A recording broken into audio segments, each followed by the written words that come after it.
நம்முடைய உயிரினும் மேலான நம்முடைய உத்தம தூதர் முகமது நபி ஸல்லல்லாஹு அலைஹி வஸல்லம் அவர்களின் மீதும் அவருடைய குடும்பத்தார்கள் யாவரின் மீதும்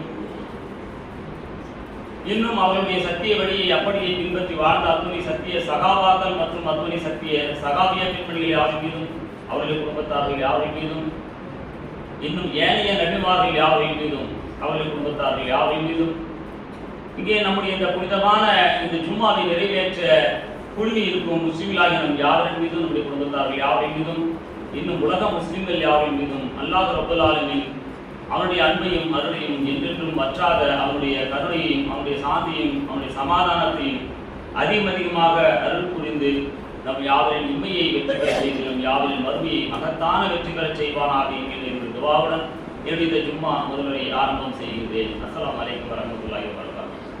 அன்பான என்னுடைய இஸ்லாமிய சொந்தங்களே, இன்றைய புனிதமிகு இந்த ஜும்மா நன்னாளிலே ஜும்மா உரைக்காக தேர்வு செய்யப்பட்ட தலைப்பு தோழமை என்பதாகும்.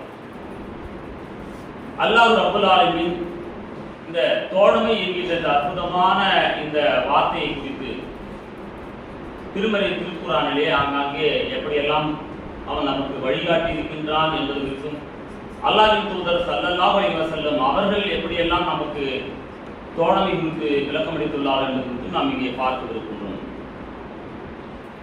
சாதாரணமா மனிதர்களை நாம் பேசிக் கொள்கிற பொழுது சொல்லணும்னா உயிர் காக்கும் நண்பன், அதாவது ஒரு துன்பத்திலே நமக்கு உதவக்கூடிய நண்பன், ஆங்கிலத்தில் சொல்லுவாங்க என்னன்னு, a friend indeed is a friend indeed அப்படின்னு சொல்லுவாங்க.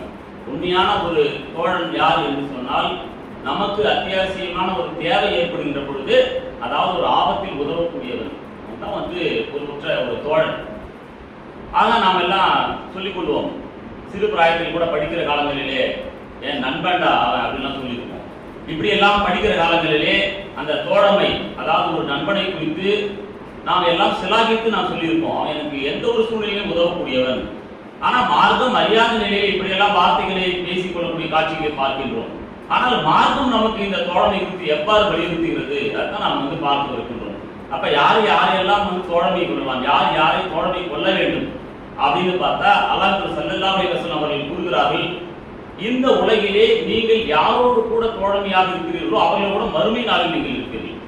அப்ப நீங்க கொஞ்சம் யோசித்து பாருங்க சகோதரர்களே, அப்ப நம்ம தோழமை என்பது எவ்வளவு மிக முக்கியத்துவம் வாய்ந்ததாக இருக்கிறது. அந்த தோழமை குறித்து நமக்கு மார்க்கம் எப்படியெல்லாம் சிலாகித்து சொல்கிறது, அந்த தோழமையை நாம் எவ்வாறு ஏற்படுத்திக் கொள்ள வேண்டும், நம்முடைய தோழர்கள் எப்படிப்பட்டவர்களாக இருக்க வேண்டும், அதான் நம்ம பார்க்கணும். அப்ப இந்த உலகிலே சொல்லணும்னு சொன்னா ஒரு பீடி பிடிக்கிறவன், ஒரு சாராயம் பிடிக்கக்கூடியவன், அல்லது மாது சூது இதெல்லாம் தெரிந்து திருடக்கூடியவன், பிக் பாக்கெட் அடிக்கக்கூடியவன், இப்படிப்பட்ட மனிதர்களை எல்லாம் நாம் தோழர்களாக எடுத்துக்கொள்ள முடியுமா? அது மார்க்கம் நமக்கு இதான் சொல்லி கொடுத்திருக்கிறதா? இதையெல்லாம் நாம் ஆய்வு செய்தால் அப்ப நம்மை நாம் சுய பரிசீலனை செய்து இந்த உலகிலே யாரோடு கூட நாம் தோழமை கொண்டிருக்கின்றோம், நமக்கு தோழர்கள் நமக்கு நண்பர்கள் என்று சொல்லிக் கொள்ளக்கூடிய இவர்கள் எல்லாம் எத்தகையவர்களாக இருக்கிறார்கள், இவர்கள் நம்மை அந்த வறுமை சொர்க்கத்திற்கு அழைத்து செல்வார்களா? இதையெல்லாம் ஆய்வு பண்ணி தான் நம்ம என்ன செய்ய முடியும், நாம ஒருவரை நாம் தோழராக தேர்வு செய்ய முடியும்.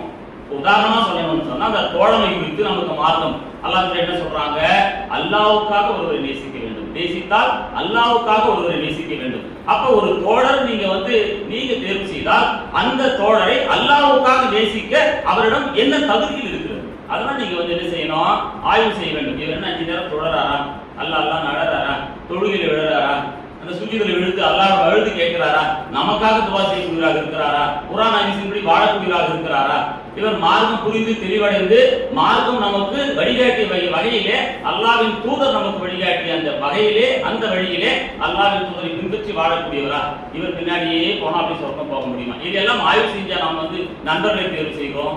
யோசிச்சு பாருங்க. ஆக இந்த தோழமை என்பது சொல்லிட்டே போனா நிறைய விஷயங்களை சொல்லிட்டே போகலாம். ஆனால் ஒரு சுருக்கமாக இந்த பயானில் ஒரு அரை மணி நேரத்திற்குள்ளாக சில செய்திகளை எடுத்து வைக்க விட வேண்டும். அதையெல்லாம் பார்க்கின்ற பொழுது நாம் அப்ப அந்த தோழமை என்பது முதலில் எங்கிருந்து அதை ஆரம்பிக்க வேண்டும் அதை குறித்தும் நாம் பார்க்கணும். அது நம்ம குடும்பத்திலிருந்து தாங்க தோழர்களே. சொல்லணும்னு சொன்னா ஒரு தோழமை அப்படின்னு சொன்னா குடும்பத்திலிருந்து ஆரம்பிக்கணும். அது யாருக்கு இடையில அது இருக்கலாம். முதலில் பார்த்தீங்கன்னா கணவன் மனைவிக்கு இடையில இருக்கலாமா கூடாதா? யோசிச்சு பாருங்க. ஒரு முமினான ஒரு கணவன் முமினான தன்னுடைய மனைவியை வெறுக்க வேண்டாம்னு அல்லாஹ் சொல்றாங்களா இல்லையா? இதை யோசிச்சு பாருங்க. அப்ப நம்ம ஹதீஸின் வாயிலாக இதெல்லாம் அறிந்து நபிமொழி இப்படி இருந்து நாம் தெளிவாக இதெல்லாம் புரிந்து கொண்டும் கூட ஒரு முமினான ஒரு மனைவியை ஒரு முமினான கணவன் வெறுக்கக்கூடிய காட்சிகளை பார்க்கிறோம். ஏன் அப்படின்னு சொன்னா சில காரணங்களுக்காக, எந்த ஒரு சில காரணத்துக்காக இருந்தாலும் கூட அல்லாஹ் என்ன சொல்றாங்க, நீங்கள் உங்கள் முமினான மனைவியை நீங்கள் ஒரு வகையில் வெறுத்தால் மற்றொரு வகையில் நீங்கள் என்ன செய்யலாம், அவர்கள் நீங்கள் திருப்பிக் கொள்ள முடியும். ஏதோ சில விஷயங்களில் கோபப்படக்கூடாது இருக்கலாம். அதற்காக மொத்தமாக மனைவி வெறுத்து விடுவதா, எனக்கு நிம்மதி இல்லை, இப்படி எனக்கு மனைவியை வந்து அழைச்சிட்டானே அல்ல, இப்படியா என்னுடைய மனைவி எப்ப பார்த்தாலும் கோபமாக இருக்கிறதாலே, அப்ப அந்த கோபத்திற்கு உரிய அந்த காரணத்தை ஆய்வு செய்து அங்கு நாம வந்து வைத்தியம் என்ன செய்யணும். வைத்தியம் என்ன சொல்றது, அதாவது அல்லாஹ் ரப்பல் ஆலமீன் திருமறை திருக்குர்ஆனியே என்ன சொல்றான், அவங்களுடைய உள்ளத்திற்கு அருமருந்துன்னு சொல்றான். அப்ப நமது உள்ளத்திற்கு அருமருந்தாக இருக்கின்ற இந்த திருமறை திருக்குர்ஆனை நாம் அழகாக தெளிவாக மனைவிக்கு எடுத்து வைத்து அல்லாஹ் என்ன சொல்றான், அவர்கள் கோபமுற்ற நிலையிலும் மக்களை மன்னிப்பார்கள், கோபத்தை வென்று விழுங்குவார்கள் சொல்லிட்டு அல்லாஹ் சொல்றானே, நீ என்ன வென்று விழுங்குற மாதிரி பார்க்கிறியே, உன்னுடைய வார்த்தைகள் கடினமாக இருக்கிறதே. அல்லாஹ் இப்படியே சொன்னாங்க. உதாரணம் சொல்லணும்னா இந்த ஹதீஸ்லாம் எடுத்து வச்சு சொல்லலாம். அல்லாஹ்வின் தூதர்கிட்டயே ஒருத்தர் வந்து கேட்கிறாரு, நீங்க அல்லாஹ் எனக்கு அறிவுரை சொல்லுங்கன்னு கேட்கின்ற போது அல்லாஹ் என்ன சொல்றாங்க, கோபப்படாதீர். முதல் முறையும் அது, இரண்டாவது முறை கேட்கின்ற பொழுது கோபப்படாதீர், மூன்றாவது முறையும் கேட்கின்ற பொழுது கோபப்படாதீர்னு சொல்றாங்களே. இந்த காலகட்டங்களிலே இந்த அறிவுரையை நாம் சொல்றதா இருந்தா என்ன, நமக்கு என்ன கோபம் வரும் யோசிச்சு பாருங்க. நான் தான் கோபப்படாதுன்னு சொன்னேன்லப்பா, திருப்பி கேட்கிறேன், இப்படிதானே சொல்லுவோம். ரெண்டாவது முறை மூணாவது முறை சொல்லுவோமா? ரெண்டாவது முறை இல்ல மூணாவது முறை கேட்கும் போதே இன்னும் நம்ம கோபப்பட்டுருவோம். அதுலயே அவங்க திருப்பி நம்மள கேட்பாங்க, கோபப்படாதீங்க, நீ என்ன சொல்லி நீ கோபப்படுறீங்களே அப்படின்னு. ஆனா அல்லாஹ் அப்படியே செஞ்சாங்க.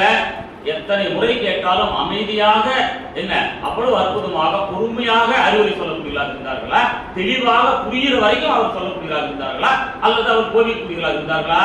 ஆமா, மனைவி மட்டும் ஒரே ஒரு சின்ன கேள்வி கேட்டு அது பதில் சொல்றதுல சலிப்படைஞ்சு நம்ம என்ன செய்யறோம், வெறுப்படைஞ்சு எப்ப பார்த்தாலும் தொண பேசிட்டு இவர்கிட்ட ரொம்ப பெரிய தொந்தரவா போச்சு, எப்படி நம்ம வந்து அமைஞ்சிட்டாலே, இதையெல்லாம் நாம என்ன செய்ய முடியும் சொல்லுங்க?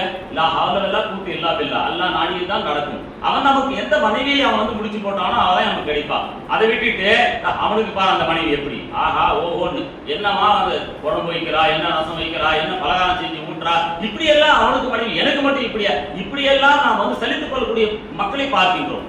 ஒருத்தர் என்ன செய்யறாங்க, இப்படி மனைவி மீது வந்து குறை சொல்லக்கூடிய கணவன்மார்கள். அதே நேரத்திலே அந்த கணவன்மார்கள் மட்டும் அந்த இடத்துல குறை சொல்றாங்க இல்ல, மனைவிமார்கள் என்ன செய்யறாங்க, எனக்கு இப்படி இருந்து வாச்சிட்டானே, இவன் எப்ப பார்த்தாலும் என்ன பண்றான், டென்ஷனை ஊட்டுறான், இது வேணும் அது வேணும்னு கேட்கிறான். குடும்பத்துக்கு பொறுப்புதாரி. புகாரில 7038வது ஹதீஸை உங்கள் முன் வைக்கிறேன். அல்லாஹ் என்ன சொல்றாங்க, நீங்கள் ஒவ்வொருவரும் பொறுப்புதாரி தான், ஒவ்வொருவரும் பொறுப்புதாரி. ஒரு பெண் அப்படின்னு சொன்னா அவள் எதற்கு பொறுப்புதாரி, ஒரு கணவன் தன் குடும்பத்தாருக்கு பொறுப்புதாரன் அப்படின்னு சொல்லிட்டு அல்லாஹ் என்ன சொல்றாங்க, ஒரு பெண்ணை குறித்து சொல்கின்ற பொழுது அவள் அவளுடைய கணவனுக்கும், அதாவது கணவனுடைய பிள்ளைகளுக்கும் கணவனுடைய குடும்பத்தாருக்கும் அவள் பொறுப்புதாரி. அப்ப இப்படி இருக்கின்ற பொழுது அப்ப கணவன் வந்து இப்படி சொல்றான் அப்படி சொல்றாங்களாம் குறைபட்டுக்காம அல்லாஹ் நம்ம கழித்தது இதுதான் என்று நாம் என்ன செய்ய வேண்டும், திருத்தி விடுகின்ற வகையிலே கணவன்மார்களுக்கு என்ன செய்யக்கூடாது, நன்றி கெட்டத்தனமாக நடக்காமல் கணவன் செய்த நல்லதையெல்லாம் உணர்ந்து புரிந்து தெளிவடைந்து அழகாக அந்த இடத்திலே தோழமையை அதிகமாக்கணும். ஒருத்தருக்கு ஒருத்தர் சிநேகிதத்தை அல்லாஹ்வுக்காக நேசிக்க வேண்டும் என்று நாம் நேசித்தால் அங்க நம்ம கூலி என்ன, அந்த மகத்தான அர்ஷோட நிழல்ல கூலி. பாருங்க எவ்வளவு அழகா, அர்ஷின் நிழல்ல 7 பேர் இல்ல நாம ஒருத்தரா இருக்குமே, அதுக்கு நாம முயற்சி செய்யலாமே சொல்லிட்டு அங்க நம்ம என்ன செய்யணும், சின்ன சின்ன பிரச்சனைகள் இதையெல்லாம் விட்டு தள்ளிட்டு யாருக்காக நாம் வாழ்கின்றோம் அப்படின்னு பார்த்தா அல்லாஹ்வின் தூதர் வாழ்ந்த அந்த வழியிலே அல்லாஹ்வுக்காக நாம் வாழ்வதாக இருந்தால் நாம் எப்படி வாழணும் யோசிச்சு பாருங்க. அப்ப அல்லாஹ்வுக்காக நமது வாழ்க்கையை நாம் ஆக்கிக் கொண்டால் அப்ப அல்லாஹ் திருப்தி அடைய வேண்டும், அல்லாஹ்வுடைய திருப்தி எனக்கு வேண்டுமே, அதனால எனக்கு அளித்த இந்த கணவனை நான் திருப்தி விடுவேன் என்று அந்த மனைவி கணவனோட கூட அழகிய முறையில் தோழமை கொண்டால் அப்ப இந்த கணவனும் மனைவியும் இப்படி தோழமையோடு வாழ்ந்தால் எப்படி இருக்கும் அந்த குடும்பம் யோசிச்சு பாருங்க. இதுதாங்க ஒரு முஸ்லீம் குடும்பம், இதுதாங்க இஸ்லாமிய குடும்பம். எந்த நேரம் பார்த்தாலும் பிரச்சனை பிரச்சனை பிரச்சனை, அங்க வந்து பார்த்தா சண்டை சச்சரவுகள், எவ்வளவு அளவு குரலை உயர்த்தி பேசக்கூடிய மனைவிமார்கள். யோசிச்சு பாருங்க, அல்லாஹ்வின் தூதர் வழியில் வாழ்கிறோமா, அல்லாஹ்வின் தூதர் முன்னிலையில் அல்லாஹ் என்ன சொல்றான், குரலை உயர்த்தாதீர்கள் சொல்றான். அப்ப இது அல்லாஹ்வின் தூதர் இப்ப இல்ல, ஆனா அல்லாஹ்வின் தூதர் வழியில் வாழ்கின்ற கணவனிடம், கணவனுக்கு கட்டுப்பட்ட மனைவியாக ஒரு மனைவி இருந்தால் அந்த குரலை எப்படி உபயோகம் செய்யணும், மென்மையான குரலில் அழகாக. கோபம் இருக்கிற கணவனாக இருந்தாலும் கூட அந்த இடத்துல என்ன செய்யணும், அமைதியாக பொறுமையாக சகிப்புத்தன்மையோடு இந்த குடும்பத்தை அல்லாஹ்வுக்காக நான் நடத்தி செல்வேன் என்று வாழ்ந்தால் அப்ப என்ன, அவங்க பிள்ளைகள் பார்த்து அந்த கணவன் மனைவியை, தன்னுடைய பெற்றோர்களை, அந்த பிள்ளைகள் வந்து இந்த கணவன் மனைவி இவ்வளவு அழகாக அல்லாஹ்வுக்காக வாழ்கின்ற அந்த காட்சிகளை பார்த்து பிள்ளைகள் என்ன செய்வாங்க, அழகாக அவர்களும் கற்றுக்கொள்வார்கள். இது இல்லைன்னா பிள்ளைகள் முன்னாடியே சண்டை போடுவது எவ்வளவு கொடுமை. எதிர்பார்த்தீங்கன்னா சாதாரணமா ஒரு முஸ்லீம் பெண்மணி சொல்றாங்க, என்ன சொல்றாங்க, என்னுடைய கணவன் என்ன பண்றான், வீட்டு வேலைக்கு வரக்கூடிய ஒரு முஸ்லீம் பெண்மணி, இதை குறித்து சொல்கிறேன். என்ன சொல்றாங்க அவங்க, இந்த சம்பளம் நீங்க ஒரு 7000 ரூபாய் கொடுக்குறீங்க, இந்த 7000 ரூபாய் நான் வாங்கிட்டு போன அந்த நாள்லயே என் கணவன் என்ன செய்யறான், அடிச்சு பிடிக்கிட்டு போயிட்டு அதை வச்சு குடிச்சிடறான், காலி பண்ணிடுறான். நான் என்ன செய்வது? அப்போ ஒரு குடிகார கணவனை வந்து அல்லாஹ் நாங்க குடிச்சு போட்டான். ஒரு பெண் அந்த சாலிகான பெண்ணாக இருந்தாலும் கூட, சாலிகான பெண்ணுக்கு கூட என்ன சில நேரங்கள்ல இப்படியும் அல்லாஹ் சோதிப்பான். சாலிகான நல்ல கணவனுக்கு அங்க பாத்தீங்கன்னா குதித்து ரொம்ப குமாரம் போடக்கூடிய, ரொம்ப அளவுக்கு அதிகமாக பேசி சண்டை சச்சரவுகளை ஏற்படுத்தக்கூடிய ஒரு மனைவியும் அமைந்துவிடுவார். இது எல்லாமே இந்த உலகத்தை பொறுத்தவரையில் நமக்கு சோதனை தான், அல்லாஹ்வுக்கு ஒரு சோதனை. ஆனால் அல்லாஹ் என்ன சொல்றாங்க, ஒரு முஃமின் இன்னொரு முஃமினோடு கூட எப்படி இருக்க வேண்டும், ஒரு உறுதியான செங்கல் கட்டிடத்தை போல இருக்கணும்னு சொல்றாங்க. அந்த நிலைப்பாடு நம்மிடம் இருக்கிறதா, அதை யோசிச்சு பாருங்க.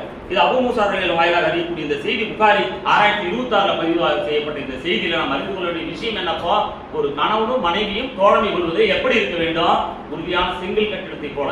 ஆனா அங்க குதிக்கிற அந்த குத்தாட்டத்துக்கு பாத்தீங்கன்னா, கும்மாளத்துக்கு பாத்தீங்கன்னா அங்க நடக்கிற அந்த வேதனை, அந்த பயங்கரமான சண்டை சச்சரவுகள்ல உறுதியான செங்கல் கட்டிடம் கூட உறுதி எழுந்து இடிஞ்சு விழுந்துரும் பொழுது அப்படி ஒரு சண்டை பிரச்சனை, இப்படி சண்டை காட்சிகளை தான் பார்க்கின்றோம். பாத்தீங்கன்னா ஒரு படத்தை சினிமா படம் எடுத்தாங்கன்னா கூட கடைசியில தான் என்ன ஆகும், சண்டை அந்த காட்சிகள் எல்லாம் கிளைமாக்ஸா எடுப்பான். ஆனா வாழ்க்கையில் ஆரம்பத்துல இருந்தே அந்த கணவன் மனைவி இடையில பிரச்சனை பிரச்சனை பிரச்சனை. என்னுடைய மனைவி எது சொன்னாலும் கேட்க மாட்டேன்றா, நீ சொல்றது எதை சொல்ற, குர்ஆன் ஹதீஸ் சொல்லி கேட்கலையா, அல்லாஹ் கிட்ட பொறுப்பப்படுச்சு. ஹஸ்பி அல்லாஹ் நிஅமல் வக்கீல், அல்லாஹ் பொறுப்பாளர். யா ரப்பே, நான் சொல்றேன் எடுத்து சொல்றேன், அல்லாஹ்வுடைய தூதர் சொன்ன மாதிரி வாழணும்னு நான் சொல்றேன், ஆனாலும் என் மனைவி கேட்க மாட்டேன்றான். அல்லாஹ் போதுமானவன் இல்லையா? அங்கே அல்லாஹ் என்ன செய்வான், உள்ளங்களுக்கு இடையே இணைப்பை ஏற்படுத்துவான். பின்னுக்கு இருந்தது எல்லாம் என்ன, குரோதத்தை நீக்கி அங்கே இணைப்பை ஏற்படுத்த அல்லாஹ் போதுமானவன். அல்லாஹ் போதுமானவன் இல்லையா? அப்ப தகஜத்து நேரத்துல எழுந்திருச்சு 2 ரக்காத் தொழுது அல்லாஹ் அழுது கேட்டு, யா ரப்பே எங்களுக்குள்ள இணக்கத்தை ஏற்படுத்தி என்று கூறுவதை விட்டு உடனே அங்கே உடனே போனு இப்படியாமா, இப்படி ஒரு இடத்துல என்ன வாக்குப்பட வச்சுட்ட, அநியாயத்துக்கு என்ன பண்றான், என்ன இவ்வளவு பிரச்சனை பண்றான், எங்க அம்மாவை பார்க்கணுங்கிறான், அப்பாவை பார்க்கணுங்கிறான், எங்க குடும்பத்தாரெல்லாம் பார்க்கணுங்கிறான், இது எனக்கு என்ன கடமையா, இது எனக்கு கடமையா சொல்லு. உடனே பாட்டு, உடனே அங்கிருந்து அவங்க அம்மாவும் அப்படியா இப்படி எல்லாம் படுத்துறானா, இதெல்லாம் படுத்துறதா? ஒரு தன்னுடைய கணவனுடைய பிள்ளைகளுக்கும் தன்னுடைய குடும்பத்தாருக்கும் அல்லாஹ் வந்து அங்க சொல்லி இருக்க, குடும்பத்தாருக்கு அந்த பெற்றோர்கள் வரமாட்டாங்களா? யோசிச்சு பாருங்க. ஏன் அப்படி கடமை இருக்கோ இல்லையோ விடுங்க, இந்த நன்மைக்கு நன்மை கூலிதான் என்று அல்லாஹ் சொல்லி இருக்க, அதாவது இஸ்லாம் மார்க்கம் என்பதே பிறர் நலம் நாடுவதுதான் என்று அல்லாஹ் சொல்லி இருக்க, நாம பிறர் நலம் யாருடைய நலம் எல்லாம் நாடுவோம், கணவனை பெற்ற அந்த தாய் தந்தையர்கள் நலம் நாட மாட்டோமா? யோசிச்சு பாருங்க. அங்க எங்கெங்கே போகும் அந்த தோழமை, எங்கே இருக்கும் அங்கே அந்த தோழமை எப்படி இருக்கணும்? அந்த வீட்டிலே ஒரு மருமகள், அதாவது இன்னொரு வீட்டு மகள் இங்க மருமகளாக வருகின்ற பொழுது தன்னுடைய மகள் இன்னொரு வீட்டுக்கு போயிருக்கின்ற அந்த நிலையிலே வேறொருத்தருடைய மகள் இங்கே மருமகளாக வருகின்ற பொழுது அவர்கள் எப்படி அங்க வந்து எப்படி பாவிக்கணும், மகள் போல பாவிக்கணும். அதே நேரத்திலே தன்னுடைய தாய் தந்தையை போல அவர்கள் என்ன செய்யணும், மாமனார் மாமியார் நேசிக்கணும். இது இருந்தாலும் குற்றம் பிடிப்பானா? சற்று கொஞ்சம் யோசிச்சு பாருங்க. அப்ப அந்த கணவன் மனைவிக்கு இடையிலே தோழமை ஏற்பட வேண்டும் என்றால் ஒரு கணவன் என்ன செய்யணும், யோசிச்சு பாருங்க. ஒரு கணவன் தன்னுடைய மனைவியை பெற்ற பெற்றோர்களை அவன் எப்படி நேசிக்கணும், தன்னை பெற்ற பெற்றோர்களை போல நேசிக்க வேண்டும் ஒரு கணவன். அதே நேரத்திலே ஒரு மனைவி எப்படி நேசிக்கணும், தன்னுடைய மாமனார் மாமியாரை தன்னை பெற்ற தாய் தந்தையை போல நேசிக்கணும். இப்படி இருந்தால் அங்க எதுங்க பிரச்சனை வருது? தோழமை என்பது எவ்வளவு அழகாக இருக்கும் அந்த இடத்துல. இப்படி தோழமை கொள்வது தான் மார்க்கம் சொல்லி இருக்கிறது. அதை விட்டுட்டு இவர்கள் செய்தது எனக்கு கடமை இல்லை, அவர்கள் செய்தது எனக்கு கடமை இல்லை, மிக மிக கேவலமான அந்த வார்த்தைகளை கேட்க காது பூசு சொல்லணும்னா இதுவா மார்க்கம் நமக்கு? நான் கேட்கின்றேன், அல்லாஹ் கடமையாக்கி எல்லாத்தையும் நீங்க செய்யறீங்களா? பெண்களே 5 நேரம் தொழுகையை கடமையாக்கினான், தொழுகையில் வந்து எல்லாம் கோட்டை விடக்கூடிய மக்களை பார்க்கின்றோம். ஆனா இதை மட்டும் இது கடமை இல்லை, அது கடமை இல்லை, நன்மைக்கு நன்மையே கூலி என்று அல்லாஹ் சொல்லி இருக்க, அப்ப அந்த நன்மையை தேடணும்னு சொல்லிட்டு உங்களுக்கு அது தோணலையா? இது நன்மை தானே, இதை அல்லாஹ் குற்றம் பிடிப்பானா? நல்லது செஞ்சு அல்லாஹ் குற்றம் பிடிப்பானா? யாருக்கு நன்மை செய்தாலும் நன்மைக்கு நன்மை தான் கூலி என்று அல்லாஹ் சொல்லி இருக்க, அப்ப நான் தன்னுடைய மாணவர் மாமியாருக்கு நல்லது செஞ்சா, உபகாரம் செஞ்சா, பணிகளை செய்தா, இதை குறித்து எல்லாம் அல்லாஹ் என்ன தண்டனையை கொடுப்பான்? சற்று யோசித்து பார்க்க வேண்டும். அதனால அந்த தோழமை என்பது கணவனுக்கும் மனைவிக்கும் இடையிலே அதிகரிக்க வேண்டும் என்றால் அந்த தோழமை அழகாக இருந்தால் அதுக்கே கூலி என்ன, அல்லாஹ்வுக்காக நேசிக்கிற அந்த கூலிக்கு மறுமை நாளிலே மகத்தான அர்ஷினில் ஏறும். அப்ப இதை குறித்து நம்முடைய பயணம் மறுமையை நோக்கி இருக்க வேண்டாமா? யோசிச்சு பாருங்க. ஒரு குடும்பம் அமைதியாக நடக்கும். இதை விட்டுட்டு நான் எதை செஞ்சேன் அதை அவங்க செய்யல, இல்ல நான் இவ்வளவு செஞ்சேன் அவங்க அவ்வளவுதான் செஞ்சாங்க, நான் எதுக்காக நேசிக்கணும், இதுவா? அல்லாஹ் என்ன சொல்றாங்க, பதிலுக்கு பதில் உறவாடுகிறவர் உறவை பேணுகிறவர் அல்ல. அதே நேரத்திலே உறவையே அவங்க அறுத்துட்டு போனாலும் கூட சரி, நாம போய் அந்த உறவோடு கூட இணைவதுதான் உறவை பேணுவது. இப்படி எல்லாம் சொல்லி இருக்க அல்லாஹ்வின் தூதர் இப்படி சொல்லி இருக்க, நாம என்ன பண்றோம்? மக்கள்ல நிறைய பேரு அவங்க எங்ககிட்ட பேசல, நான் ஏன் பேசணும்? முதல்ல சார்ந்து பேசினா அது சிறந்தவங்க நீங்க தான், அதை நாம விலகிக் கொள்ள வேண்டாமா? அதனால நாம் அதிகமாக என்ன செய்ய வேண்டும்? எந்த ஒரு சூழ்நிலையிலும் தோழமை என்பதை கணவன் மனைவி இடையிலே ஆரம்பிக்க வேண்டும் என்கின்ற இந்த ஒரு செய்தியை பற்றி நீங்க என்ன செய்ய வேண்டும்? மனதில் பகிர்ந்து கொள்ள வேண்டும். இதே ஒரு செய்தியை உங்களுக்கு, இந்த ஹதீஸை உங்களுக்கு நினைவூட்டுகிறேன். அல்லாஹ்வின் தூதர் ஸல்லல்லாஹு அலைஹி வஸல்லம் அவர்கள் தன்னுடைய மனைவி ஆயிஷா ரலியல்லாஹு அன்ஹா என்ன சொல்றாங்க தெரியுமா? இந்த ஒரு செய்தி, அதாவது புரிதல் தாங்க, எவ்வளவு புரிந்தவராக பாத்தீங்கன்னா, அந்த அரேபிய பாலைவனத்திற்கு மிகப்பெரிய அந்த சொல்லணும்னு சொன்னா சவுதி அரேபியா, அந்த அதுக்கு சக்கரவர்த்தியாக இருந்த அந்த மாபெரும் மன்னர் இவ்வளவும் செஞ்சுக்கிட்டு தன்னுடைய மனைவியை புரிந்து கொள்ளக்கூடியதாக இருந்தார். எப்படி இருந்தார்? அவரு எப்படி புரிந்து கொள்ள இருந்தார் அப்படின்னு சொன்னா, அவருடைய வார்த்தைகளை வைத்து, இந்த வார்த்தைகளை வைத்து என்னுடைய மனைவி அவங்க என்ன சந்தோஷமா திருப்தியா இருக்கிறாங்களா, இல்ல கோபம் அடைகிறார்களா, இதை அறியக்கூடியதாக இருந்தாங்க அவங்க. ஆனால் இன்றைய காலகட்டங்களில் மக்கள்ல கணவன்மார்கள் எப்படி இருக்கிறாங்க? தன்னுடைய மனைவியினுடைய அந்த மனநிலையை புரிந்து கொள்வதில்லை. சொல்லணும்னா அந்த தோழமை குறித்து ஆண் பெண் 2 பேருக்கும் தான் படிப்பினை நீங்கள் பெற வேண்டும். ஏன்னு சொன்னா ஒரு கணவன் மேலேயே ஃபுல்லா குற்றம் சொல்ல முடியாது, ஒரு மனைவி மேலேயே ஃபுல்லாவும் குற்றம் சொல்ல முடியாது. ஏன்னு சொன்னா இரு சாராரும் தான் இந்த தோழமை கேடுறதுக்கு காரணமா இருக்காங்க. அப்ப அந்த தோழமை எப்படி இருக்கணும் அப்படின்னு சொன்னா, நமக்கு குர்ஆன் ஹதீஸ் படி அல்லாஹ் வாழ்ந்த வாழ்க்கையை ஆய்வு செய்து அவர்கள் எப்படியெல்லாம் வாழ்ந்தார்கள், ஒருவர் பாராட்டி வாழ்ந்தார்களா, ஒருத்தர் தூக்கி கொண்டு வாழ்ந்தார்களா, அதிருப்தியாக வாழ்ந்தார்களா, திருப்தியாக வாழ்ந்தார்கள், இதையெல்லாம் யோசிச்சு பார்த்து நம்முடைய வாழ்க்கையை நம்ம என்ன செய்ய வேண்டும்? அழகாக இருந்து படிப்பினைகள் பெற வேண்டும். அல்லாஹ் சொல்றாங்க, ஆயிஷாவே நீ எப்ப என் மேல திருப்தியா இருப்ப, நீ எப்ப என் மேல கோபமா இருப்பன்றதை எனக்கு தெரியும் அப்படின்னு சொல்றாங்க. ஆனா அந்த நேரத்தில் ஆயிஷா அம்மையார் கேட்கிறாங்க, எப்படி எல்லாம் நீங்க கண்டுபிடிப்பீங்க அப்படின்னு. உன்னுடைய வார்த்தைகளை வைத்து நான் உன் மீது திருப்தியாக இருக்கும்போது என்ன சொல்லுவ? முகமதுடைய இறைவன் மீது சத்தியமாக அப்படின்னு சொல்லுவ. அதே நேரத்திலே நீ என் மேல அதாவது கோபமா இருக்கு அப்படின்னு சொன்னா அப்ப என்ன சொல்லுவ? இப்ராஹிம் அலைஹிஸ்ஸலாம் குறித்து, இப்ராஹிம் அலைஹிஸ்ஸலாமுடைய இறைவன் மீது சத்தியமாக சொல்லுவ அப்படின்னு அந்த கருத்தை எடுத்து வைக்கிறாங்க. பாருங்க, அந்த ஒரு வார்த்தை, அந்த அம்மையாருடைய வாயிலிருந்து வருகின்ற ஒரு வார்த்தையை வைத்து கூட அங்க என்ன செய்யறாங்க? அல்லாஹ் ஸல்லல்லாஹு அலைஹி வஸல்லம் அவர்கள் தெளிவாக புரிந்து கொள்கிறார்கள். என்னுடைய மனைவி இந்த நேரத்திலே என்ன கோபமாக இருக்கிறாள், என்னுடைய மனைவி இந்த நேரத்திலே என் மீது திருப்தியாக இருக்கிறாள் என்று. ஆக இந்த காலகட்டங்களிலே ஒரு கணவன் தன்னுடைய மனைவியை புரிந்து கொள்வது மிக ஒரு பெரிய சிரமமானது, எந்த காலகட்டத்தில் இருந்தாலும் சரி. அதனாலதான் அல்லாஹ் சொல்றாங்க, உங்களுடைய மனைவிமார்கள் என்ன வளைந்த விலா எலும்புகளை போன்றவர்கள், அதை நீங்க என்ன செய்யக்கூடாது? அதை நிமித்தத்துக்கு நீங்க முயற்சி செய்யக்கூடாது. அதனால நீங்க என்ன செய்ய, அதனுடைய இயல்பிலேயே அதை விட்டுவிட்டு அவர்களிடம் இருக்கின்ற ஒரு குறை இருந்தால் மற்றொரு நிறைவின் மூலமாக நீங்கள் திருப்தி அடைஞ்சிட்டு போயிட்டே இருக்கிற வாழ்க்கையில மறுமையில் இருக்குங்க. அல்லாஹ் வச்சிருக்கிறான், என்ன வச்சிருக்கிறான்? ஹூர்லின்களை வைத்திருக்கிறான். அப்ப அங்கே நமக்கு கிடைக்கக்கூடிய அந்த ஹூர்லின்கள் எவ்வளவு அழகானவர்கள். அவருடைய இந்த கெண்டைக்கால் மஜ்ஜை சொல்லணும்னு சொன்னா அந்த மஜ்ஜைகள் தெரியக்கூடிய அளவில் இருக்குமா, அப்படி பளிச்சுன்னு அப்படி அழகாக அவ்வளவு அழகாக இருக்கக்கூடிய அந்த ஹூர்லின்களை வைத்திருக்கிறானே. இந்த உலகிலே ஒருத்தருக்கு ஒரு மனைவி சிறு கடுகடு அப்படின்னு கடுகு போல கடுகு அதை எண்ணெயில போட்டா படம் வெடிக்கிற மாதிரி இருந்தாலும் அல்லாஹ்வுக்காக நான் பொறுத்து சகித்து வாழ்வேன் என்று வாழ்ந்தால் அதற்குரிய கூலி நிச்சயமாக மறுமையில் என்ன ஹூர்லின்களை அல்லாஹ் அளிப்பான், அங்கே நிம்மதி கிடைக்கும். ஆக இப்படிதான் நம்ம என்ன செய்ய வேண்டும்? சகித்துக் கொள்ள வேண்டும், பொறுத்துக் கொள்ள வேண்டும். அதே மாதிரிதான் என்னுடைய கணவன் இப்படி கோவப்படுறானே, எனக்கு ஒரு நல்ல கணவனாக அல்லாஹ் கொடுத்துக்க கூடாதா என்று அதிருப்தி விட்டால் அல்லாஹ் என்ன சொல்றாங்க? உங்களுக்கு கீழே பாருங்க, எப்பயுமே மேல பார்க்காதீங்க. அவங்களுக்கு பாருங்க எப்படிப்பட்ட கணவன் பாருங்க, என்ன எல்லா வேலையும் செய்யறாராமே, பார்த்தா கூட துவைச்சு போறாராமே, இதுவா இதெல்லாம் சிலாகித்துக் கொள்ளக்கூடிய இந்த ஒரு விஷயங்கள் தேவைதானா ஒரு மனைவிக்கு? யோசிச்சு பாருங்க, என்னுடைய கணவனுக்கு நான் என்ன செய்வேன்? நன்மைகளை செய்து நான் சொர்க்கம் அடைவேன் என்று அந்த பணிவிடைகள் செய்து கணவனுக்கு கட்டுப்பட்ட மனைவியாக இருந்து என்ன செய்ய வேண்டும்? தோழமை பாராட்டக்கூடிய மனைவியாக அப்படி இருக்கணும். அப்படி இருந்தால் தான் நிறைய நன்மைகளை அடைய முடியும். ஆக சொல்லிட்டே போனா நிறைய விஷயங்கள் சொல்லிட்டு போகலாம். ஆனால் ஒருவர் அந்த புரிதல் என்பது இருக்கணும். அப்படிதான் ரொம்ப முக்கியம். எதிர்பார்த்தல் இருக்கக்கூடாது. உதாரணமா காலையிலே நான் போனேன், குளிக்கிறதுக்காக போனேன், டவல் எடுத்து போட்டாலாம், சோப் எடுத்து வச்சாலாம், பிரஷ் எடுத்து வச்சாலாம், ஏன் அப்படியே அந்த பிரஷ் எடுத்து வச்சிருந்தாலும் பிரஷ்ல அப்படியே பேஸ்ட் வச்சு கொடுத்துட கூடாதா? நான் வேலைக்கு போறேன்ல, இப்படி எல்லாம் எதிர்பார்ப்புகள் வருவதனால தான் அங்கே ஏமாற்றங்கள் இருக்கின்றன. அதை விட்டுட்டு கணவன்மார்களாகிய நாம் என்ன செய்ய வேண்டும்? அவர்களுக்கு அதிகமாக நன்மைகளை செய்து அல்லாட்ட நன்மையை சம்பாதிச்சுக்கலாமே இறங்கினால் பிரச்சனையே இருக்காதுங்க. அவ்வளவுதான். அதன் பிறகு அவங்களே பார்ப்பாங்க, இவ்வளவு வேலைகளை நமக்கு செஞ்சு கொடுக்குற கணவனுக்கு நானே இன்னும் செய்யக்கூடாது என்கின்ற ஒரு நிலை அங்கே அவர்களுக்கு அந்த மனசுல வரும்.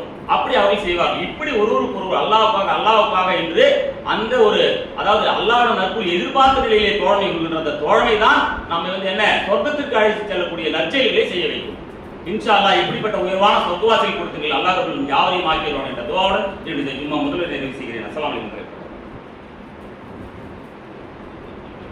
அஸ்ஸலாமு அலைக்கும் வரஹ்மத்துல்லாஹி வபரகாத்துஹு. அன்பான என்னுடைய தோழர்களே, தோழமை அப்படின்னு சொன்னா அல்லாஹ்வின் தூதர்கிட்ட இருந்த அந்த தோழமையை பார்த்து தான் நம்ம எல்லாம் என்ன செய்ய வேண்டும், கற்றுக்கொள்ள வேண்டும். எப்படியெல்லாம் அவர் தம்முடைய தோழர்கள், அதாவது சகாபாக்கள் கிட்ட வந்து எப்படி அன்பு செலுத்தினார்கள். ஒரு பிரச்சனை அப்படின்னு சொன்னா அல்லாஹ்வின் செவி வழி கேட்டு என்ன மக்களில் யாருக்காவது ஒரு பிரச்சனை இருந்தாலும் தன்னுடைய தோழர்களையும் அழைத்துக் கொண்டு உடனே வீட்டுக்கு போயிட்டு அந்த பிரச்சனைகளை தீர்த்து வைக்கக்கூடிய அந்த காட்சிகள் எல்லாம் அதிசயங்களில் நாம் வந்து காண்பிக்கிறோம். இருக்கா இல்லையா? செவி வழியில் நம்ம கேள்வி விட்டுறாலே. ஆனா இன்னைக்கு தோழர்கள் சொல்லிக்கிறோம், ஒரு பிரச்சனை இந்த மாதிரி பாய் வீட்டுல குடும்பத்தில் ஒரு பிரச்சனை என்று சொல்லக்கூடிய அந்த சொல்லை எடுத்தாலே போச்சுரா ஏதாவது ஒன்று சொல்லி உடனே நம்ம என்ன ஒரு பஞ்சாயத்து கூப்பிடுவோம் அப்படி விலகக்கூடிய மக்களை பார்க்கின்றோம். அது வல்ல தோழமை. அதாவது என்னன்னு சொன்னா ஒரு பிரச்சனை அப்படின்னு சொன்னா அந்த பிரச்சனையை தீர்ப்பதிலே குர்ஆன் ஹதீஸ் படி அல்லாஹ்வுக்காக, அதாவது நெருங்கிய உறவினரானாலும் அல்லாஹ்வுக்காக சாட்சி சொல்லுங்கள் என்று அல்லாஹ் சொல்றானே, அப்படி அல்லாஹ்வுக்காக என்று என்னுடைய தோழன் இல்ல எங்க அம்மா எங்க அப்பா என் பிள்ளை அப்படிங்கிறதுக்காக அந்த தீர்ப்பு குர்ஆன் ஹதீஸ் அடிப்படையில் இருக்கும். இதுதான் அல்லாஹ்வுடைய தூதரும் சொன்னது. அதனால இதுல எந்த ஒரு மாற்று கருத்து சொல்லவே முடியாது. அல்லாஹ்வுடைய தூதரும் ஒரு காரியத்தை முடிவு செய்கின்ற பொழுது நம்பிக்கை கொண்டு ஒரு ஆணுக்கும் பெண்ணுக்கும் தமது காரியத்தில் சுயவிருப்பம் கொள்ளுதல் இல்லை என்று வசனம் சொல்லுது.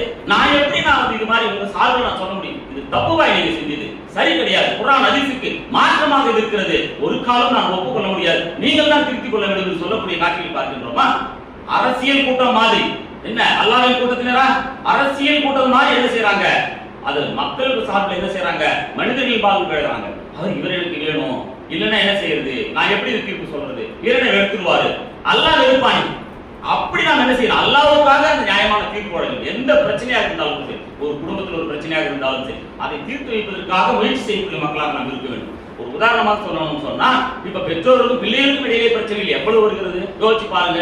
இதெல்லாம் எப்படி வருது? இப்ப கணவன் மனைவிக்கு இடையிலே அந்த தோழமை இல்லை என்றால் பிரச்சனை சண்டை சச்சரவுகள் என்று காணக்கூடிய அந்த காட்சிகள் பிள்ளைகளுடைய உள்ளத்திலே உறுத்தலையும் வேதனையும் ஏற்படுத்தி வருங்காலங்களிலே அவர் என்ன செய்யறாங்க? ரவுடித்தனம் பண்ற மாதிரி அவங்க ஆயிடுறாங்க. அதனாலதான் சொல்றது எப்பயுமே நன்மையான காரியங்களுக்கு முந்திக் கொள்ள வேண்டும், நன்மையை ஏற வேண்டும், தீமையை தடுக்க வேண்டும். ஆனால் தீமையான இந்த சண்டை சச்சரவுகளை ஊக்குவித்துக் கொள்ளக்கூடிய அந்த கணவன் மனைவிமார்கள் அவருடைய பிள்ளைகள் என்ன செய்வாங்க? இதுல இருந்து அவங்க சண்டை சச்சரவுகளை தான் கத்துக்குவாங்க. நாளைக்கு அவர்களுக்கு இன்னும் சொல்லணும்னா அவங்களுக்கு திருமணமே ஒரு பயம் ஆயிடும். ஒரு பெண்ணுன்னா கல்யாணம் பண்ணிக்கிட்டா கல்யாணம் முடிச்சுட்டா நிக்காயிட்டதுமே நமக்கு எல்லாம் பிரச்சனைகள் வரும் போல இருக்கப்பா, கல்யாணமே வேணாம் என்கின்ற அந்த ஒரு நிலை, என்கின்ற அந்த ஒரு மனநிலை அவர்களுக்கு உருவாகிவிடும். அதனால என்ன செய்யணும் அப்படின்னு சொன்னா, நாம் என்ன செய்ய வேண்டும்? அல்லாஹ்வுக்கு பயந்து அந்த வாழ்க்கையை கணவன் மனைவி இடையிலே அழகான ஒரு வாழ்க்கை, அற்புதமான ஒரு தோழமையான ஒரு வாழ்க்கை. அல்லாஹ்வின் தூதர் இவ்வளவு மிகப்பெரிய அரேபிய அந்த சாம்ராஜ்யத்தை ஆண்டு கொண்டு அவர்கள் இவ்வளவு மக்கள் பிரச்சனையை தீர்த்துக் கொண்டு தன்னுடைய மனைவிமார்களிடம் திருப்தியாக அழகாக எப்படி வாழ்ந்தார்கள், எப்படியெல்லாம் வாழ்ந்தார்கள், நகைச்சுவை உணர்வோடு தன்னுடைய மனைவிமார்களுடன் எப்படி அழகாக நகைச்சுவை உணர்வோடு வாழ்க்கையை வாழ்ந்தார்கள், எவ்வளவு அழகாக அவர்களோடு கூட அவர்கள் குடும்ப நடத்தினார்கள் பார்க்கின்ற பொழுது ஒரு மனைவியில் எத்தனை மனைவிமார்கள் சொல்லுங்க? கிட்டத்தட்ட அந்த 11 மனைவிமார்களோடு கூட அவர்கள் வாழ்க்கை நடத்திய விதம் எப்படி? நல்லா ஆழமா யோசிச்சு பாருங்க. இதெல்லாம் பார்த்து இதுல நமக்கு என்ன செய்யக்கூடாது? நமக்கும் 11 மனைவி அப்படி கிடையாது. எல்லாம் நமக்கு அளித்தது 4 மனைவிமார்கள் என்றாலும் கூட ஒரு மனைவியோடு கூட வாழ்க்கை வாழ்வதுதான் சிறந்தது. ஏன்னா ஒரு மனைவியை திருப்திப்படுத்துறதுங்கிறது மிகப்பெரிய விஷயமாக இருக்குது. ஆக என்ன ஆகுதுங்க? அந்த திருப்தி இல்லாமல் என்ன என் புருஷன் செஞ்சிட்டான், என்னத்தை நீ செஞ்சிட்ட என்று சொல்லக்கூடிய இந்த காட்சிகள் எல்லாம் நாம் பார்க்கின்றோம். இதான் அல்லாஹ் சொல்றாங்க. அதாவது நரகின் நுழைவாயில் அதிகமான மக்களை நான் பார்த்தேன். அவங்கள அதிகமான மக்கள் பெண்களாக நீங்கள் இருந்தீர்கள் அப்படின்னு சொல்லிட்டு. ஏன் அல்லாஹ் பெண்கள் அதிகமாக இருந்தார்கள்? ஒரு புத்திசாலி பெண்மணி கேட்க அங்க அல்லாஹ் என்ன சொல்றாங்க? நீங்கள் அதிகமாக சாபம் கொடுக்கிறீர்கள், கணவன்மார்களுக்கு நீங்கள் நன்றி கெட்டதனமாக நீங்க நடக்கிறீங்க. எவ்வளவுதான் அவங்க நன்மையை செஞ்சிருந்தாலும் ஒரு நாள் ஒரு நன்மையை செய்யறதுல தவறுனா போதும், நீங்க முன்னாலே எனக்கு என்ன பிரயோஜனம், நீ என்ன எனக்கு நன்மை செஞ்ச என்று என்ன செய்யறாங்க? இப்படி பெண்கள் கணவன்மார்களை அதிருப்தியாக பேசக்கூடிய இந்த விஷயங்களை குறித்து தான் அல்லாஹ் சொல்ற 1400 வருஷத்துக்கு முன்னாடி சொல்லிட்டாங்க. இப்படி எல்லாம் நீங்க செயல்படுறதுனால, நீங்க கணவன்மார்களுக்கு நன்றி கெட்ட தன்மையாக நீங்க நடந்து கொள்வதனால உங்களை அதிகமாக நரகின் வாயிலில் நான் பார்த்தேன். இப்படிப்பட்ட பெண்களில் அந்த பட்டியலில் இடம் பிடிக்கக்கூடாது. என்னதான் நடந்தாலும் சரி, நான் சொர்க்கவாசிகளுடைய பட்டியலில் இடம் பிடிப்பேன் என்று ஒரு பெண் என்ன செய்யலாம்? உறுதியேற்றால் அப்ப குர்ஆன் ஹதீஸ் அடிப்படையிலே தன்னுடைய கணவன் திருப்தி விடுகிற வகையிலே அவர் வாழ்க்கையை அமைத்துக் கொள்வார். கணவனுக்கு கட்டுப்பட்டு வாழ்கின்ற வகையிலே அவர் என்ன செய்வார்? தன்னுடைய வாழ்க்கையை அமைத்துக் கொள்வார். அத்தியாயம் 4 அன்னிசால 1வது வசனத்தில் அல்லாஹ் என்ன சொல்றான்? மனிதர்களே என்ன செய்யணும்? மனிதர்கள் என்ன செய்யறான்? அல்லாஹ் ரப்பல் ஆலமீன் உங்களை ஒரே ஒருவரிலிருந்து படைத்த உங்கள் இறைவனை அஞ்சுங்கள் அப்படின்னு சொல்றான். அவரிலிருந்து அவருடைய துணையை படைத்தேன்றான். எதற்காக அந்த துணையை படைத்தேன்னு சொல்றான் அல்லாஹ் ரப்பல் ஆலமீன்? அவன் தன்னுடைய மனைவியிடம் திருப்தி அடைவதற்காக. அந்த திருப்தியை கொடுக்கக்கூடிய அந்த பெண்களின் பட்டியலில் நான் இருக்கிறேனா? இந்த சுய பரிசோதனை செய்து கொள்ள வேண்டும். அப்படி இல்லை என்றால் அதற்காக முயற்சி செய்யணும். அல்லாஹ் என்ன சொல்றான்? திருந்துவரை அல்லாஹ் நேசிக்கிறான். நீங்கள் நல்லோராக இருந்தால் திருந்துவரை அல்லாஹ் நேசிக்கிறான். அப்ப நாம் நல்லோராக இருந்து திருந்தி வாழ்ந்து அல்லாஹ்வுடைய அந்த அருளை நாம் பொருந்தி வாழக்கூடிய மக்களாக நாம் வாழணும்னா அப்ப நம்ம என்ன செய்ய வேண்டும்? குர்ஆன் ஹதீஸ் அடிப்படையில் நம்முடைய வாழ்க்கையை அமைத்துக் கொண்டு பொறுத்துக் கொள்ள வேண்டும், சகித்துக் கொள்ள வேண்டும். என்ன நடந்தாலும் சரி அல்லாஹ் ரப்பல் ஆலமீன் நமக்கு அளித்த இந்த திருமறையின்படி வாழ்க்கையை வாழ்வேன் என்று உறுதி எடுத்துக் கொள்ள வேண்டும். இப்படி லா இலாஹ இல்லல்லாஹ் முஹம்மது ரசூலுல்லாஹ் என்ற உறுதியான இந்த ஏகத்துவ சத்திய கொள்கையிலே அல்லாஹ் சொல்றானே, உறுதியான மரணம் வரும் வரையிலும் உங்கள் இறைவனை வணங்குகிறோம். அத்தியாயம் 15:99 வசனம். இதை அழகாக நாம் உள்வாங்கி என்ன செய்யணும்? உறுதியாக எனது பயணம் என்பது மறுமைக்கான பயணம். இந்த உலக வாழ்க்கை என்பது என்ன ஒரு பயணியை போன்றதான். அல்லாஹ் அப்படித்தானே வாழ்ந்தார்கள். அப்படியே வாழ்க்கையை அமைத்துக் கொண்டு நான் என்ன செய்வேன்? அல்லாஹ் எனக்கு அளித்து இந்த கணவனை திருப்தியாக நான் அவனை நான் திருப்தி அடைந்து அவனும் என் மீது திருப்தி அடைகின்ற வகையிலே நாங்கள் இருவரும் அல்லாஹ்வுடைய திருப்தியை அடைகின்ற வகையில் வாழ்க்கையை அமைத்துக் கொள்வோம் என்று உறுதியேற்று வாழ்ந்தால் அல்லாஹ் ரப்பல் ஆலமீன் இந்த எல்லாத்துக்கும் பொறுப்பாளர். அவன் பொறுப்பேற்று நம்முடைய வாழ்க்கை என்ன செய்வான்? மகத்தான மறுமை வெற்றியை அந்த மறுமை நாளில் நாம் அடைவதற்கு அல்லாஹ் ரப்பல் ஆலமீன் பொறுப்பேற்றுக் கொண்டு நமக்கு அருள் புரிவான். இன்ஷா அல்லாஹ் இத்தகைய அந்த உயர்வான சொர்க்கவாசிகளை கொடுத்திருக்கிற நாம் என்றென்றும் நாம் நிரந்தரமாக சொர்க்கவாசிகளாக வாழ அல்லாஹ் ரப்பல் ஆலமீன் நம் யாவருக்கும் அருள் புரிவானாக என்கிற துஆவுடனும் நாம் எல்லோருமே அல்லாஹ்வுக்காக தோழமை கொண்டு அந்த தோழமை நமது மகத்தான மறுமை வெற்றிக்காக எல்லாத்துக்கும் மேலாக அல்லாஹ்வுக்காக என்று அமைத்துக் கொண்டு நமது தொழுகை, நமது வணக்கமுறை, நமது வாழ்வு, நமது மரணம் எல்லாத்தையுமே அல்லாஹ் என்ன சொல்றான்? அதாவது அல்லாஹ் சொல்றானே, அதாவது எனது தொழுகை, எனது வணக்க முறை, எனது வாழ்வு, எனது மரணம் யாவும் அகிலத்தின் இறைவனாகிய அல்லாஹ்வுக்கு உரியன அப்படின்னு சொல்றான். இவ்வாறே நான் கட்டளைப்பட்டுள்ளேன் அப்படின்னு சொல்றான். அதனால முஸ்லிம்களில் நான் முதலாமவன் என்று கூறுகிறார்கள் சொல்றான். அதனால அவனுக்கு நிகரானவன் யாருமே கிடையாது. இப்படிப்பட்ட ஏக இறைவன் அல்லாஹ்வை நாம் என்ன செய்ய வேண்டும்? நாம் திருப்தி அடையும் வகையிலே, அல்லாஹ் நம்மீது திருப்தி அடையும் வகையிலே, நாம் அல்லாஹ்வை திருப்தி அடையும் வகையிலே நம்முடைய வாழ்க்கை அமைய அல்லாஹ் துவா செய்து அத்தகைய உயர்வான சொர்க்கத்தை அடைய அல்லாஹ் நம் யாவருக்கும் அருள் வேண்டும் துவாவுடன் இந்த சும்மா 2ஆம் முறை நிறைவு செய்கிறேன். வாஹிர் தவனா அல்ஹம்துலில்லாஹி ரப்பில் ஆலமீன். அஸ்ஸலாமு அலைக்கும் வரஹ்மத்துல்லாஹி வபரகாத்துஹு.